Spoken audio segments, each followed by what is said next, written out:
Somaliland mela kuma dorsadeen muuqa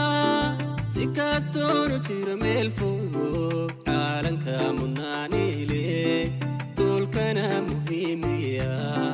caalanka mudnaanile